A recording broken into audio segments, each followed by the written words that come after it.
Hey, what's up guys, BlueePlayerr here. I have the interview questions from SANYA. I want to go ahead and jump right into them, and then I'll have all the other miscellaneous stuff at the end. There's about 17 of them. There were a lot of questions that were already answered, but I'm going to go ahead and put those in another video. That way, I do already have the information up, but I'm just going to make another video explaining, because there are hard questions that were already answered. I had to go back and check again myself on some of them, but they're just going to be on a different video because I want to get the questions that we didn't know, me, you, or I, or the other person, had no idea, so we're going to go right into that. The first question that I asked her, can zombie hordes bombard me day in and day out, or is there a set limit of Zed that can charge at my base when I'm standing on the roof unloading clips into the air with excitement that the game was finally released? She said, all that noise is going to attract more zombies, might want to rethink the strategy. Hordes won't generally charge at a base or a outpost unless you're noisy. I mean, that's not really the question I asked. I wanted to know if I'm standing on my roof unloading ammo into the air because I'm super excited that the game came out, if there's just going to be infinite of zombies attacking me. I mean, I guess her answer kind of answers mine. I just want to know if it's a set limit. The second question I asked, what kind of barriers can I have around my base? Am I going to be able to put cement street blockades in front of my steel fenced base with 2-inch thick bulletproof glass, and to top it off, a Superman cape curtain? She said no, you can add barbed wire to the top of a wall and build and upgrade guard towers, which is kind of cool. I don't need that Batman cape if I got some super built up guard towers, right? The third question I asked, can I set traps along the outside of my base and go out with a bang like Will Smith in I Am Legend? She said landmines are in fact a thing you can make if you have the machine shop, so I think I know what I'm going to be rushing. The fourth thing I asked was about resources. Limited resources makes me wonder, am I going to be able to trade a car to another group of survivors for food, or is gardening the only route to self-sustenance once the map is cleaned out? For all of you who don't know, you can eat all of the food out of a map, and it's not going to come back. So you have to self-sustain yourself at some point. And she says ammo is good for trade too, but I'd say a garden would be damned important. She cussed. That's fine. I like that. But either way, that was a nice answer. I actually did like that. The fifth one I asked, can I drive all the cars into my backyard so they will stay there till I need them? Or are they going to ghost ride back to where I found them? She said they will stay where you leave them mostly. The nearest car to your parking spot will appear in your parking spot and get repaired when you log back into the game after a bit of time away. So park them where you want them, which is cool. I'm just going to park them all in my backyard. No one else gets any cars. They're mine. Is there any way... Oh, the next question I asked. Is there any way I can limit the amount of rations to a certain survivor, or will all survivors suffer if food goes unaccounted for? Survivors won't pig out randomly, will they? That question I really just wanted to see if I could pick some guy and be like, you're kind of worthless, you don't get any food. And then be like, oh, you're good, you get all his food. But you can't. Survivors won't pig out. I just wanted to see if you have some big fat guy in your survivor group, if he's going to eat all the food and some little twig guy is just going to remain a twig. But she answers it perfectly. They won't pig out, no, but everyone does eat what they need to stay alive. The only way to keep a survivor from eating his ration is to kick him out of your group. So I'm guessing pretty much everyone's going to eat the same amount of food, so you can't pick who doesn't eat and who does eat. That would have been awesome. But in order to just get them to stop eating food, you have to kick them out. But once you kick them out, there's a chance they're going to take their food anyway. So, I mean, it's 50-50 bet. You get to pick what you want. The next questions I asked were about zombies. Seventh one, will all zombies be the same difficulty throughout the game? Or as I morph into the Tony Montana of zombie apocalypses I plan to be, will the zombies' difficulty increase to match my skill? I mean, this was a great question. I forgot who asked it. I'm going to search through and I'm going to post it in the annotation so you get credit because it was a great question. Different types of zombies have different abilities. Doesn't change throughout the game. But the ones you run from when you're new will be ones you're willing to fight as your survivors improve their skill. For example, the Juggernaut is going to be real tough kill. A real tough kill early on. Sorry, I don't have my glasses. A real tough kill early on. Also, some regular zombies might be hard to kill if they were soldiers in their previous life. So pretty much what she's saying there is because they're wearing helmets and body armor, before they were zombies, they're still going to be wearing them as zombies. So they are going to be a little tougher to kill. You can't get a headshot unless you shoot them in the mouth or something. You can't hit the brain. That's what I'm saying. So, good luck with that. I hope I don't ever go up against a freaking soldier. Those guys how'd they become zombies? They were supposed to be the ones who weren't zombies.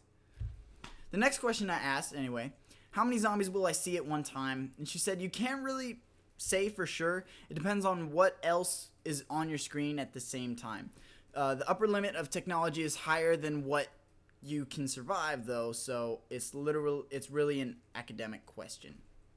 I wanted to know, I don't know if you guys know what I was asking, but a lot of games you can only have a certain amount of zombies at one point because you can only process so much.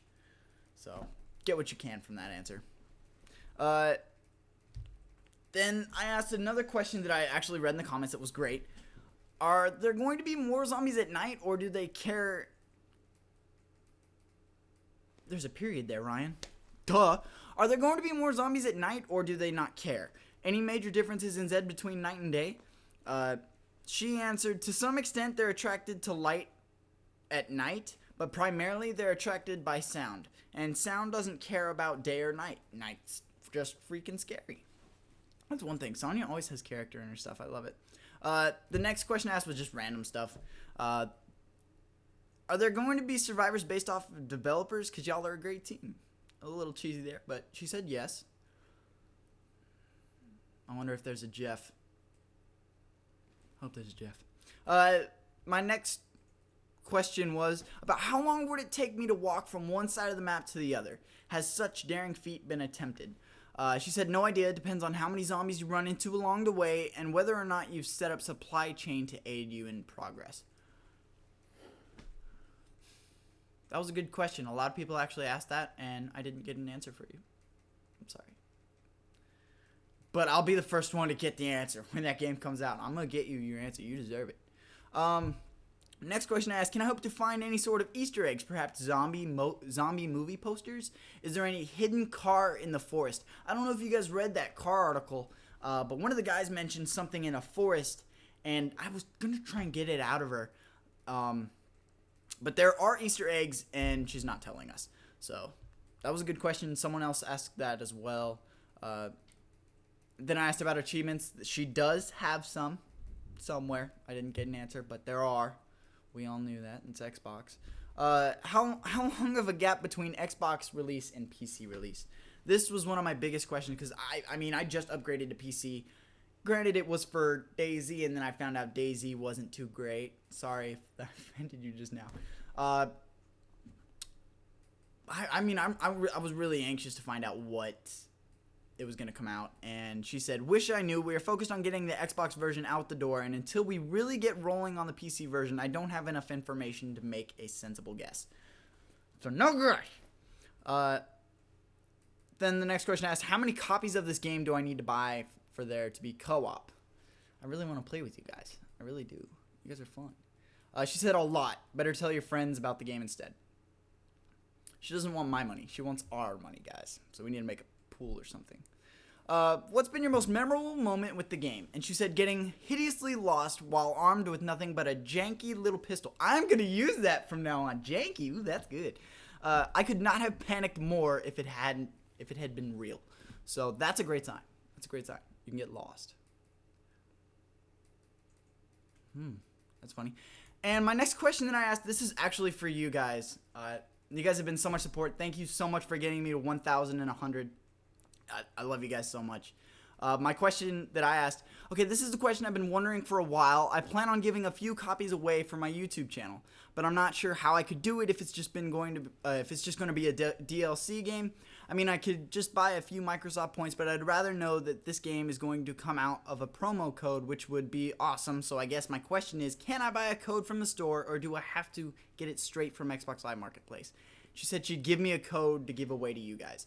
I still want to buy 2 more for you guys, so I guess I'm going to be doing 3 giveaways.